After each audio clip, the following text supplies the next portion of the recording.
Dear students, എല്ലാവർക്കും entrepreneurship development ക്ലാസ്സിലേക്ക് സ്വാഗതം. ഇന്നത്തെ ക്ലാസ്സിൽ വളരെ പ്രധാനപ്പെട്ട ഒരു ടോപ്പിക്കാണ് പഠിപ്പിക്കുന്നത്. Gross working capital and net working capital.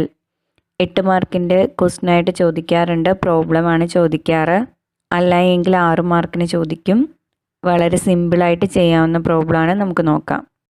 Video ഉപകാരപ്രദമായെന്ന് തോന്നിയാൽ ലൈക്ക് ചെയ്യണേ, മറ്റു കൂട്ടുകാർക്ക് കൂടി ഷെയർ ചെയ്ത് കൊടുക്കുക. സബ്സ്ക്രൈബ് ചെയ്യാത്തവരുണ്ടെങ്കിൽ സബ്സ്ക്രൈബ് ചെയ്യണേ. Concept of working capital. എന്തായിരുന്നു വർക്കിംഗ് ക്യാപിറ്റൽ? ബിസിനസ്സിൻ്റെ ദൈനംദിന പ്രവർത്തനങ്ങൾക്ക് ആവശ്യമായിട്ടുള്ള പണത്തെയാണ് വർക്കിംഗ് ക്യാപിറ്റൽ എന്ന് പറയുന്നത്. ബിസിനസ്സിൻ്റെ സ്വഭാവവും വലിപ്പവും ഒക്കെ അനുസരിച്ച് വർക്കിംഗ് ക്യാപിറ്റലിൻ്റെ അളവിൽ മാറ്റമുണ്ടാവും. നമ്മൾ കണ്ടായിരുന്നു determinants of working capital.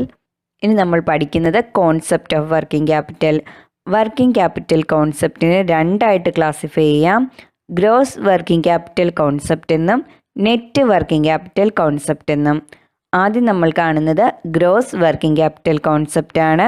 Gross working capital കോൺസെപ്റ്റിനെ quantitative concept of working capital എന്നും വിളിക്കുന്നു. ഓർത്തിരിക്കണം, ഗ്രോസ് വർക്കിംഗ് ക്യാപിറ്റൽ കോൺസെപ്റ്റിനെയാണ് quantitative concept of working capital എന്ന് വിളിക്കുന്നത്. According to gross working capital concept, working capital equal to total current asset. എന്താ പറഞ്ഞിരിക്കുന്നത്? Gross working capital concept അനുസരിച്ച് വർക്കിംഗ് ക്യാപിറ്റൽ എന്ന് പറയുന്നത് ടോട്ടൽ കറണ്ട് അസറ്റ് ആയിരിക്കും. ഇനി കറണ്ട് അസറ്റ് എന്നതുകൊണ്ട് അർത്ഥമാക്കുന്നത് എന്താണെന്ന് നോക്കാം. Current assets are those asset which are converted into cash within 1 year. ഒരു വർഷ കാലയളവിനുള്ളിൽ പണമാക്കി മാറ്റാൻ പറ്റുന്ന അസറ്റിനെയാണ് കറണ്ട് അസറ്റ് എന്ന് പറയുന്നത്. നിങ്ങൾ മനസ്സിലാക്കുക, ബിസിനസ്സിൽ 2 തരത്തിലുള്ള അസറ്റാണ് മെയിനായിട്ടുള്ളത്. അതാണ് കറണ്ട് അസറ്റും ഫിക്സഡ് അസറ്റും. കറണ്ട് അസറ്റ് ഒരു വർഷ കാലയളവിനുള്ളിൽ പണമാക്കി മാറ്റാൻ പറ്റുന്ന അസറ്റാണ്. ഒരു വർഷ കാലയളവിനുള്ളിൽ പണമാക്കി മാറ്റാൻ പറ്റാത്ത അസറ്റിനെ നമ്മൾ ഫിക്സഡ് അസറ്റ് എന്നാണ് സൂചിപ്പിക്കുന്നത്. അതായത് ബിസിനസ്സിൽ സ്ഥിരമായിട്ടുള്ള അസറ്റുകളാണ് ഫിക്സഡ് അസറ്റ്. ഇനി ഇക്വേഷൻ നോക്കിക്കേ. Gross working capital equal to total current asset. ഒരു സ്ഥാപനത്തിൽ എന്തുമാത്രം കറണ്ട് അസറ്റ് ഉണ്ടോ അതിനെ ഗ്രോസ് വർക്കിംഗ് ക്യാപിറ്റൽ എന്ന് പറയുന്നു. ഇനി കറണ്ട് അസറ്റ് ഏതൊക്കെയാണെന്ന് പഠിക്കണം. ഇത് പഠിച്ചാൽ മാത്രമേ നിങ്ങൾക്ക് പ്രോബ്ലം ചെയ്യാനായിട്ട് പറ്റത്തുള്ളൂ. നമുക്ക് നോക്കാം. Cash in hand. ബിസിനസ്സിൽ ബിസിനസ്സുകാരൻ്റെ കൈവശമുള്ള പണത്തെയാണ് ക്യാഷ് ഇൻ ഹാൻഡ് എന്ന് പറയുന്നത്. രണ്ടാമത്തേത് ക്യാഷ് അറ്റ് ബാങ്ക്. ബാങ്കിൽ നമ്മൾ നിക്ഷേപിച്ച പണത്തെയാണ് ക്യാഷ് അറ്റ് ബാങ്ക് എന്ന് പറയുന്നത്. അടുത്തതാണ് സ്റ്റോക്ക്. വിൽക്കാതെ അവശേഷിക്കുന്ന ഗുഡ്സിന് പറയുന്ന പേരാണ് സ്റ്റോക്ക്. ഒരു വർഷ കാലയളവിനുള്ളിൽ നമുക്ക് ഈ ഗുഡ്സൊക്കെ വിൽക്കാനായിട്ട് സാധിക്കും, പണമായിട്ട് മാറ്റാനായിട്ട് പറ്റും. അതുകൊണ്ട് സ്റ്റോക്കും കറണ്ട് അസറ്റാണ്. അടുത്തതാണ് ഡെപ്റ്റേഴ്സ്. ബിസിനസ്സിനോട് കടപ്പെട്ടിരിക്കുന്ന വ്യക്തികളെയാണ് ഡെപ്റ്റേഴ്സ് എന്നതുകൊണ്ട് സൂചിപ്പിക്കുന്നത്. ബിസിനസ്സിൽ നിന്നും കടം വാങ്ങിയിരിക്കുന്ന വ്യക്തികൾ, അവർ ബിസിനസ്സിലേക്ക് പണം തരണം, അങ്ങനെയുള്ള വ്യക്തികളെയാണ് ഡെപ്റ്റേഴ്സ് എന്നതുകൊണ്ട് അർത്ഥമാക്കുന്നത്. ഉദാഹരണമായി പറഞ്ഞാൽ കടമായിട്ട് സാധനങ്ങൾ വാങ്ങിക്കൊണ്ടു പോകുന്ന വ്യക്തികൾ, അവർ ബിസിനസ്സിനോട് കടപ്പെട്ടിരിക്കുന്നു, അവർ ആ പണം ബിസിനസ്സിന് നൽകണം. അടുത്തതാണ് ഷോർട്ട് ടൈം ഇൻവെസ്റ്റ്മെൻറ്റ്. ഇൻവെസ്റ്റ്മെൻ്റ് എന്ന് പറഞ്ഞാൽ നിക്ഷേപം. ഇവിടെ ഷോർട്ട് ടൈം എന്ന് എടുത്തു പറഞ്ഞതുകൊണ്ട് അതും കറണ്ട് അസറ്റാണ്. ക്വസ്റ്റ്യനിൽ ചിലപ്പോൾ ലോങ് ടൈം ഇൻവെസ്റ്റ്മെൻ്റ് എന്ന് കാണും. Long time investment current asset അല്ല, പകരം ഫിക്സഡ് അസറ്റാണ്. ഷോർട്ട് ടൈം ഇൻവെസ്റ്റ്മെൻ്റ് എന്ന് എടുത്തു പറഞ്ഞിട്ടുണ്ട് എങ്കിൽ അത് കറണ്ട് അസറ്റാണ്. അടുത്താണ് പ്രീപെയ്ഡ് എക്സ്പെൻസ്. അതായത് എന്തെങ്കിലും ഒരു എക്സ്പെൻസ് ഈ വർഷത്തേതല്ല, അടുത്ത വർഷത്തെ നമ്മൾ നേരിട്ട് പേ ചെയ്തിട്ടുണ്ട് എങ്കിൽ അതിന് പറയുന്ന പേരാണ് പ്രീപെയ്ഡ് എക്സ്പെൻസ്. ഉദാഹരണമായി പറഞ്ഞാൽ റെൻറ്റ് നമ്മൾ അടുത്ത വർഷത്തെ റെൻറ്റ് ഈ വർഷം കൊടുത്തിട്ടുണ്ട് എങ്കിൽ നമുക്കത് കറണ്ട് അസറ്റാണ്. കാരണം എന്താ, അടുത്ത വർഷം നമ്മൾ ആ ഒരു പണം കൊടുക്കേണ്ടതായിട്ട് വരില്ല. മുൻകൂറായി കൊടുത്തിട്ടുള്ള എക്സ്പെൻസിനെ നമ്മൾ കറണ്ട് അസറ്റായിട്ടാണ് പരിഗണിക്കുന്നത്. ഓർത്തിരിക്കുക, പ്രീപെയ്ഡ് എക്സ്പെൻസ് കറണ്ട് അസറ്റാണ്. അടുത്തതാണ് ബിൽസ് റെസീവബിൾ. ബിസിനസ്സിൽ നിന്ന് ആരെങ്കിലും കടമായിട്ട് പണം വാങ്ങിയാൽ ഒരു ബിൽ ഓഫ് എക്സ്ചേഞ്ച് തയ്യാറാക്കുന്നു, കടം വാങ്ങിയ വ്യക്തിയെ കൊണ്ട് സൈൻ ചെയ്യിക്കുന്നു, അത് ബിസിനസ്സിൽ സൂക്ഷിച്ചു വച്ചിരിക്കുന്നു. അതായത് ഇന്ന ദിവസം പണം തന്നുകൊള്ളാമെന്ന് അവരെ കൊണ്ട് സമ്മതിപ്പിക്കുന്ന ഒരു ഡോക്യുമെൻ്റാണ് ബിൽ ഓഫ് എക്സ്ചേഞ്ച്. ഇന്ന ദിവസം പണം തരണമെന്ന് നമ്മൾ ഓർഡർ ഇടുന്നു, അതൊരു ഡോക്യുമെൻ്റ് ഫോമിൽ എഴുതുന്നു, അവരെ കൊണ്ട് സൈൻ ചെയ്യിക്കുന്നു. എന്നിട്ട് നാം അത് സൂക്ഷിച്ചു വെച്ചിരിക്കുന്നു. അതാണ് ബിൽസ് റെസീവബിൾ. അതും നമ്മുടെ കറണ്ട് അസറ്റാണ്. ഒരിക്കൽ കൂടി നോക്കുക. Cash in hand, cash at bank, stock, debtors, short time investment, prepaid expense, bills receivable. ഇത്രയും ആണ് കറണ്ട് അസറ്റായിട്ട് വരുന്ന മെയിനായിട്ടുള്ള കാര്യങ്ങൾ. ഇത് ശരിക്കും പഠിക്കുക. ഇത് പഠിച്ചാൽ മാത്രമേ മാറിപ്പോവാതെ നിങ്ങൾക്ക് പ്രോബ്ലം ചെയ്യാനായിട്ട് പറ്റത്തുള്ളൂ. ഈ ഒരു സ്ലൈഡിൽ നമ്മൾ കറണ്ട് അസറ്റ് പഠിച്ചു. അടുത്ത സ്ലൈഡിൽ നമ്മൾ കറണ്ട് ലയബിലിറ്റി പഠിക്കുന്നുണ്ട്. അപ്പോൾ രണ്ടും തമ്മിൽ മാറിപ്പോവാനായിട്ട് പാടില്ല. അതുകൊണ്ട് ക്ലിയർ ആയിട്ട് പഠിച്ചിട്ട് അടുത്ത ഭാഗത്തേക്ക് പോവുക. Cash in hand, cash at bank, stock, debtors, short time investment, prepaid expense, bills receivable. ഇവയൊക്കെയാണ് മെയിനായിട്ട് വരുന്ന കറണ്ട് അസറ്റ്. ഒരിക്കൽ കൂടി പറയാം. ഗ്രോസ് വർക്കിംഗ് ക്യാപിറ്റൽ എന്ന് പറയുന്നത് ടോട്ടൽ കറണ്ട് അസറ്റാണ്. കറണ്ട് അസറ്റ് എന്ന് വെച്ചാൽ ഒരു വർഷ കാലയളവിനുള്ളിൽ പണമാക്കി മാറ്റാൻ പറ്റുന്ന അസറ്റാണ്. ഗ്രോസ് വർക്കിംഗ് ക്യാപിറ്റലിനെയാണ് നമ്മൾ quantitative concept of working capital എന്ന് വിളിക്കുന്നത്. കറണ്ട് അസറ്റായിട്ട് വരുന്ന കാര്യങ്ങൾ cash in hand, cash at bank, stock, debtors, short time investment, prepaid expense, bills receivable ഇവയാണ്. അടുത്ത കോൺസെപ്റ്റാണ് നെറ്റ് വർക്കിംഗ് ക്യാപിറ്റൽ കോൺസെപ്റ്റ്. ഇതിനെ qualitative concept of working capital എന്ന് വിളിക്കുന്നു. Gross working capital quantitative concept of working capital ആയിരുന്നു. Net working ക്യാപിറ്റലാണ് qualitative concept of working capital. According to net working capital concept, working capital is the difference between current asset and current liability. അതായത് net working capital concept അനുസരിച്ച് ബിസിനസ്സിലുള്ള current അസറ്റിനെ working ക്യാപിറ്റലായിട്ട് കാണാനായിട്ട് സാധിക്കില്ല. Current അസറ്റിൽ നിന്നും current liability കുറച്ചതിന് ശേഷമുള്ള amount മാത്രമേ working ക്യാപിറ്റലായിട്ട് പരിഗണിക്കാൻ പറ്റൂ. ഇതാണ് നെറ്റ് വർക്കിംഗ് ക്യാപിറ്റൽ കോൺസെപ്റ്റിൽ പറയുന്നത്. എന്താണ് കറണ്ട് ലയബിലിറ്റി നോക്കാം. Liability which payable within A period of 1 year. അതായത് ഒരു വർഷ കാലയളവിനുള്ളിൽ കൊടുക്കേണ്ട ബാധ്യതയെയാണ് കറണ്ട് ലയബിലിറ്റി എന്ന് പറയുന്നത്. ഇത്തരത്തിലുള്ള കറണ്ട് ലയബിലിറ്റി കുറച്ചതിന് ശേഷം എന്തുമാത്രം കറണ്ട് അസറ്റ് ബിസിനസ്സിലുണ്ടോ അതാണ് വർക്കിംഗ് ക്യാപിറ്റൽ എന്നാണ് നെറ്റ് വർക്കിംഗ് ക്യാപിറ്റൽ കോൺസെപ്റ്റിൽ പറയുന്നത്. ഇക്വേഷൻ നോക്കാം. Net working capital equal to total current asset minus total current liability. നമുക്കറിയാം ടോട്ടൽ കറണ്ട് അസറ്റ് ആണ് ഗ്രോസ് വർക്കിംഗ് ക്യാപിറ്റൽ. അതുകൊണ്ട് നമുക്ക് ഇക്വേഷനെ ഇങ്ങനെ ഒരു ഫോമിലേക്കും കൂടി മാറ്റാം. Net working capital equal to gross working capital minus current liability. Current അസറ്റും ഗ്രോസ് വർക്കിംഗ് ക്യാപിറ്റലും ഈക്വൽ ആയതുകൊണ്ടാണ് അങ്ങനെ എഴുതുന്നത്. Net working capital equal to gross working capital minus current liability.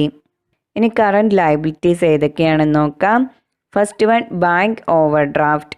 അതായത് നാം നിക്ഷേപിച്ച തുകയേക്കാൾ കൂടുതലായിട്ട് പിൻവലിക്കാൻ ബാങ്കുകാർ നൽകുന്ന ഒരു സേവനമാണ് ബാങ്ക് ഓവർ ഡ്രാഫ്റ്റ്.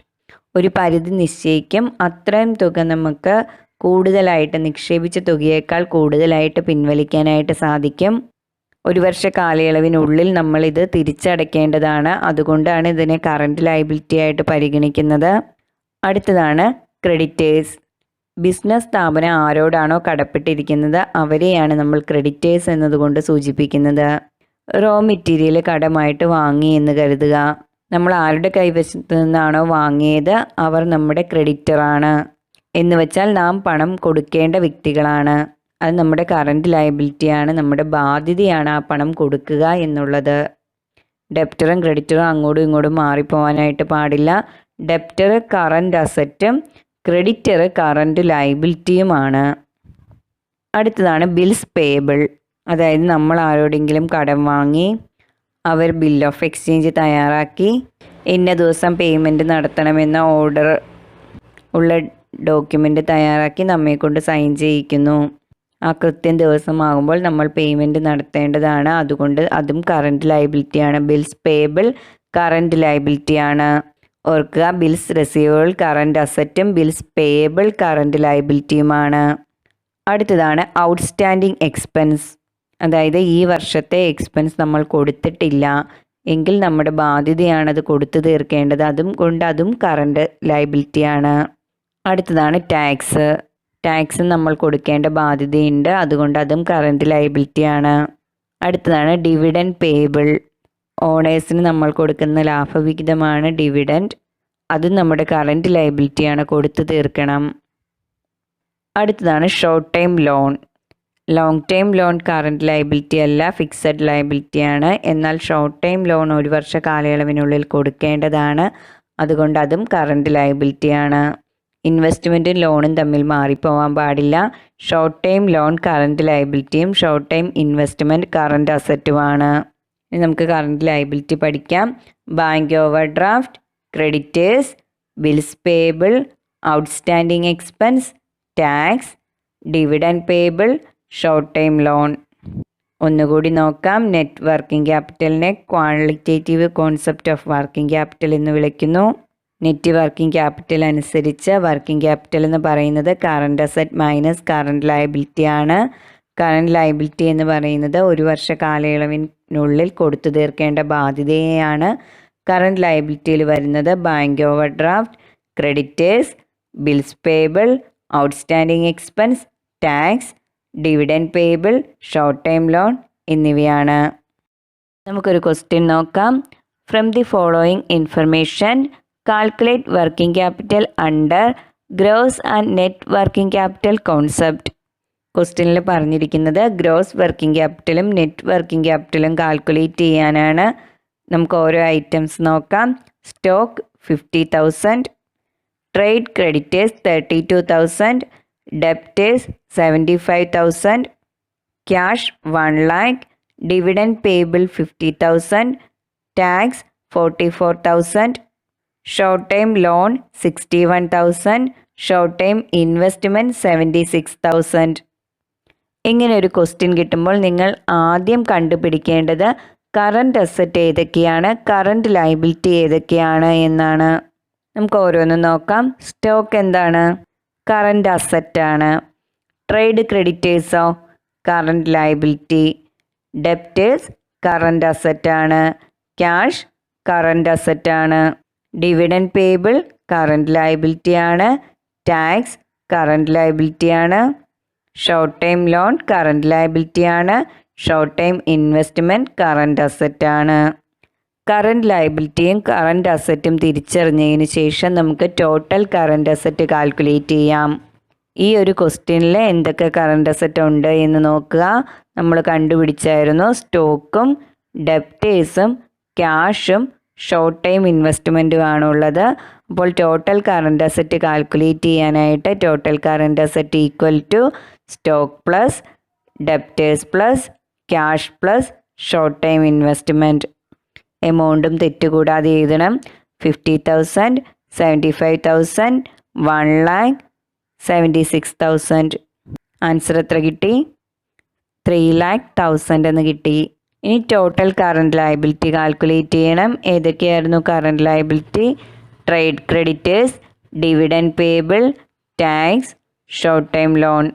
അപ്പോൾ ഇക്വേഷൻ എഴുതുക. Total current liability equal to trade creditors plus dividend payable plus tax plus short time loan equal to 32,000 plus 50,000 plus 44,000 plus 61,000 equal to 1,87,000.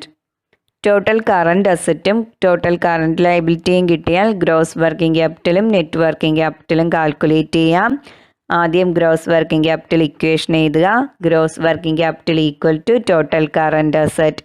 ഇവിടെ നമുക്ക് കിട്ടിയ ടോട്ടൽ കറൻറ്റ് അസറ്റ് എത്രയായിരുന്നു? 3,00,000. അപ്പോൾ ഗ്രോസ് വർക്കിംഗ് ക്യാപിറ്റൽ എന്ന് പറയുന്നത് 3,00,000 ആണ്. Net working capital equal to total current asset minus total current liability. Total current asset 3,00,000 ആണ്. Total current liability 1,87,000 ആണ്. അതുകൊണ്ട് 3,00,000 മൈനസ് 1,87,000 ഈക്വൽ ടു 1,14,000. ഒന്നുകൂടി ഇക്വേഷൻ പഠിക്കുക. Gross working capital equal to total current asset ആണ്. Net working capital equal to total current asset minus current liability ആണ്. Problem ചെയ്യുമ്പോൾ എന്തെങ്കിലും doubt ഉണ്ട് എങ്കിൽ നിങ്ങൾക്ക് കമൻറ്റ് ആയിട്ട് ചോദിക്കാവുന്നതാണ്. നമുക്ക് പഠിക്കാനുള്ളത് കറൻറ്റ് റേഷ്യോ. കറൻറ്റ് റേഷ്യോന് വർക്കിംഗ് ക്യാപിറ്റൽ റേഷ്യോ എന്നും പറയുന്നുണ്ട്. നമുക്ക് നോക്കാം. Current ratio is the most common ratio for measuring liquidity. Liquidity എന്ന് പറഞ്ഞാൽ എളുപ്പത്തിൽ പണം മാറ്റാൻ സാധിക്കുന്നത്. അപ്പോൾ current ratio measuring liquidity measure ചെയ്യാനുള്ള റേഷ്യോ ആണ് current ratio. It represent the ratio of current asset to current liability. It is called working capital ratio. An ideal current ratio is 2:1. Current asset current ലയബിലിറ്റിയുടെ എത്ര മടങ്ങാണ്? ഇതാണ് current റേഷ്യോയിലൂടെ നാം calculate ചെയ്യുന്നത്. അതായത് current asset divided by current liability.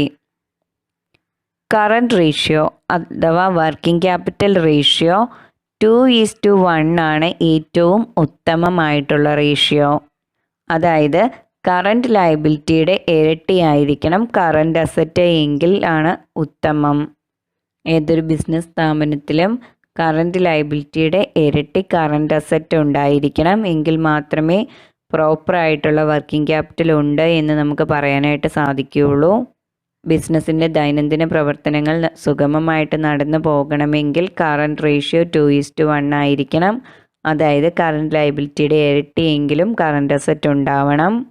കൂടുതൽ working ക്യാപിറ്റലും കുറഞ്ഞ working ക്യാപിറ്റലും ബിസിനസ്സിന് ദോഷം ചെയ്യും. അതുകൊണ്ട് 2:1 ആണ് ഐഡിയൽ കറണ്ട് റേഷ്യോ എന്ന് പറയുന്നത്. ഒരിക്കൽ കൂടി നോക്കുക. കറണ്ട് റേഷ്യോനെ വർക്കിംഗ് ക്യാപിറ്റൽ റേഷ്യോ എന്നും പറയുന്നു. Current ratio is the most common ratio for measuring liquidity. It represent the ratio of current asset to current liability. It also called working capital ratio. An ideal current ratio is 2:1. ഒരു question നോക്കാം. From the following information find current ratio. Cash in hand 50,000, cash at bank 1,50,000, debtors 40,000, stock 60,000, creditors 60,000, bills payable 40,000, bank overdraft 50,000. Current ratio equation എന്തായിരുന്നു? Total current asset divided by total current liability.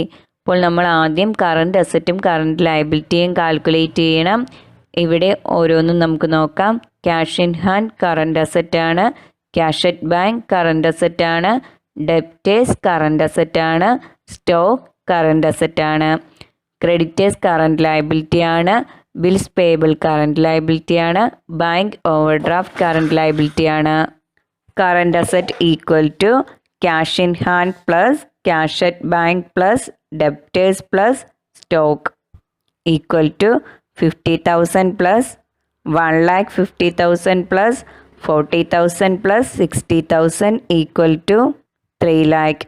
ഇനി current liability equal to creditors plus bills payable plus bank overdraft equal to 60,000 plus 40,000 plus 50,000 1,50,000. നമുക്ക് current asset കിട്ടിയത് 3,00,000ഉം current liability കിട്ടിയത് 50,000ഉമാണ്. ഇനി current ratio നോക്കാം.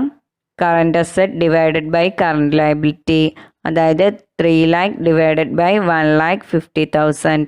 Answer കിട്ടുന്നത് 2 എന്നാണ്. അതുകൊണ്ട് നമുക്ക് 2:1 എന്ന് എഴുതാം. അതായത് കറണ്ട് ലയബിലിറ്റിയുടെ ഇരട്ടിയാണ് കറണ്ട് അസറ്റ്. ഐഡിയൽ കറണ്ട് റേഷ്യോയും 2:1 ആണ്. എന്നാൽ എല്ലാ ക്വസ്റ്റ്യനിലും 2:1 തന്നെ വന്നെന്ന് നിർബന്ധമില്ല.